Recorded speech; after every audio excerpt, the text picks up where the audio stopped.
Welcome to another episode of the School of Business and Technology's Alumni Spotlight Series. Our guest today is Mr. Ross Cavanis. Mr. Cavanis, please tell us about yourself, such as the year that you graduated and your business ventures post-graduation. I graduated in 1974.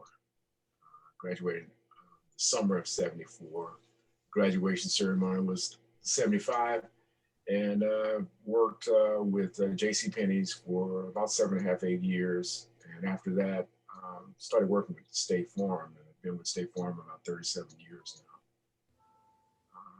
now. Wow. And my office has been open here in Killeen for about 37 years in March. Awesome. So you've been on this track for a while. For a little while. A little while, just a little. So what made you choose Huston-Tillotson University? Well, Huston-Tillotson, I'd known about Huston-Tillotson all my life.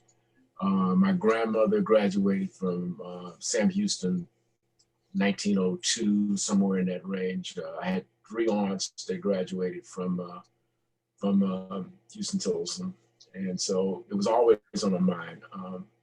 My aunt, who lived in Austin, was very close friends with, who had graduated from St. Houston, was close friends with the librarian, Miss Brown, Autumn Darden Brown.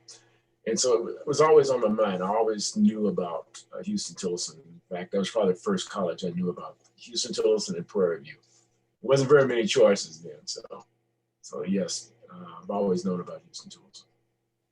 Wonderful. So it sounds like since your family so many family members had already attended this school, it was, the right direction for you. Well, I tested the waters in a couple of other schools, but there wasn't a right fit. But Huston-Tillotson was the right fit for me.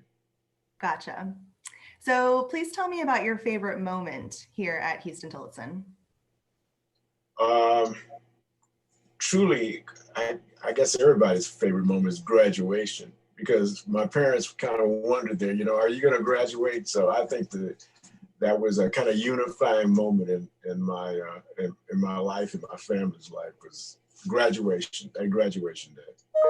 Wonderful. You made it and they were there to celebrate. That's exactly right. So why did you decide to major in business? Well, and I always had this dream of going back and getting an MBA. So in 1997, I said, I've been in business here for 27 years and I've never taken a business course. Maybe it's about time I take a business course. So I went back to Baylor and graduated in 1999 with an MBA. I have to ask you a question. Were you able to walk onto the lawns at Baylor University? Could you walk on the grass, or were there signs everywhere? You can't walk on the grass, and you get, if you walk on the sidewalk, you get hit by 200 or 300 joggers. So navigating your way over there sounds really fun. Yeah. So, alrighty, how has the education that you received here at HTU contributed to your career success? Well, it broadened my experience with different cultures. At that time, there was an influx of foreign students mostly from the Middle East, from Africa. And that was an experience. I'd never been around international students before. So that was a real important experience for me. So you had to start understanding other cultures than yourself. Sometimes we live in a box and we don't understand anybody else's culture.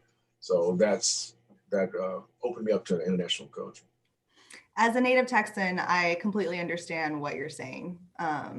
So traveling around can definitely allow for a more holistic perspective, and exposure to others, other cultures can allow for that. So would you recommend this school to anyone else, and why?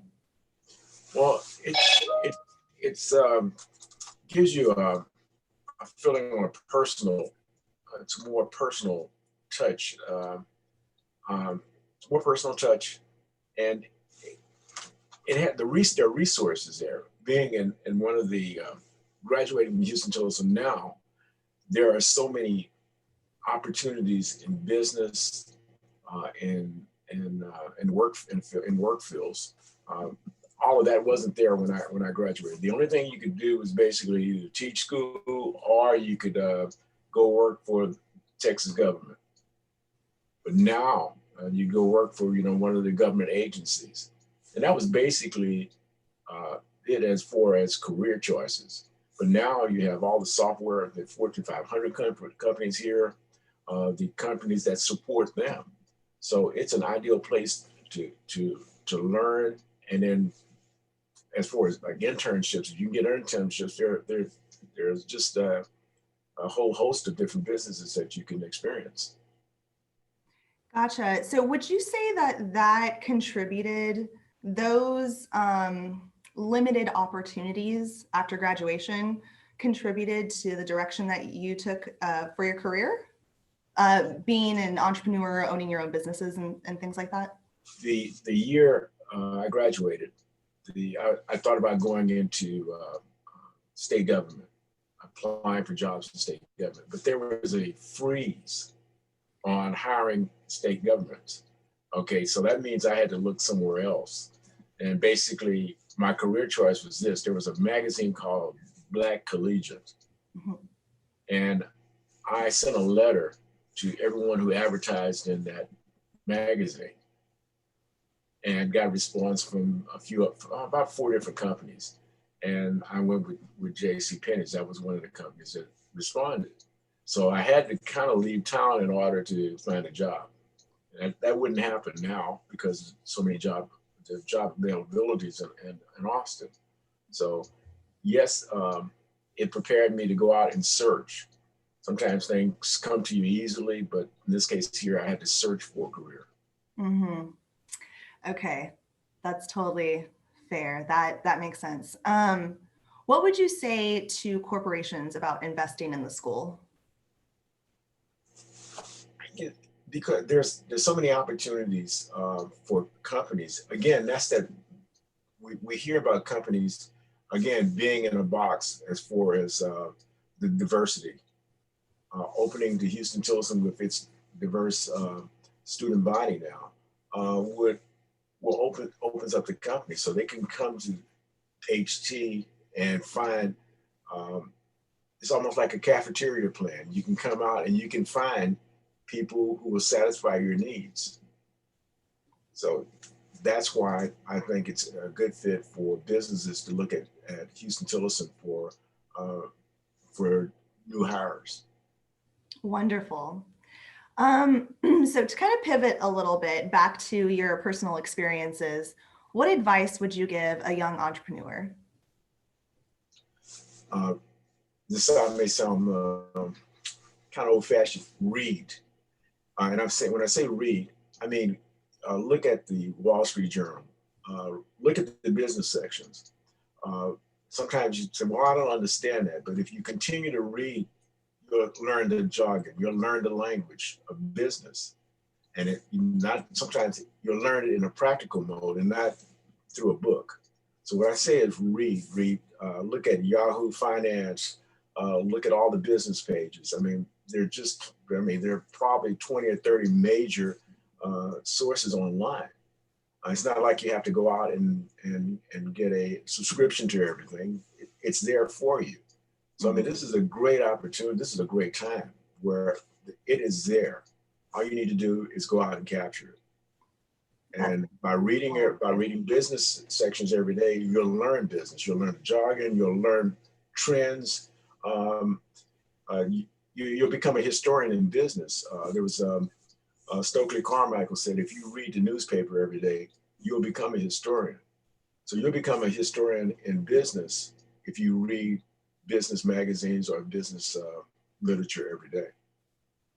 Wonderful. Thank you for sharing that advice. I think that I the idea of applying the theories that you learned in the classroom to real life experiences or real life literature can definitely help, a new, green, fresh mind understand those inner workings a little bit better. And the jargon, like you mentioned, that's very important. It's like a whole other language in the business industry. So what were the unforeseen obstacles for you when you launched your first business? I had one of the fortunate things was I had no clue of what I was doing. So you couldn't tell me I couldn't do it because I didn't know anything about it. So I just kind of forged on. So sometimes in this case here, ignorance was great for me. It was a great motivator. So I was always trying to learn. Uh, so my lack of knowledge actually helped me because I was always trying to learn. I didn't know it all, when I got there. So it's a matter, again, of constantly learning something. You always can learn something. You learn something every minute of the day. It's always learning something. And when you don't know something about a subject, which I didn't know much about insurance, it was always constantly learning. And the more you learn, the better you are at that field or at endeavor. Excellent. I definitely agree with just getting out there and diving into it. I love that you said ignorance was like a motivating factor in a way. And that you just took that experience and you took whatever anything from those experiences and used it as fuel to succeed. That's wonderful. Well, Mr. Cavanis, that wraps us up for our interview today.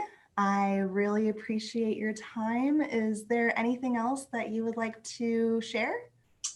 No, I just want to let you know that Huston-Tillotson has been 4 generations. My grandmother, my aunt, my great aunts. I graduated from there, and my daughter has been working for Huston-Tillotson for 7 or 8 years now. And so this is kind of 4th generation. And also in my case of my daughter, her aunt and her on her mother's side, my grandmother's on her mother's side also graduated from Huston-Tillotson. So we have 4 generations of graduates of Huston-Tillotson. And so I'm very proud of it. Well, thank you again, Mr. Cavanis. Really appreciated your time today. We hope to chat again soon and that you have a lovely rest of your day. Thank you for giving me this opportunity. I really appreciate it.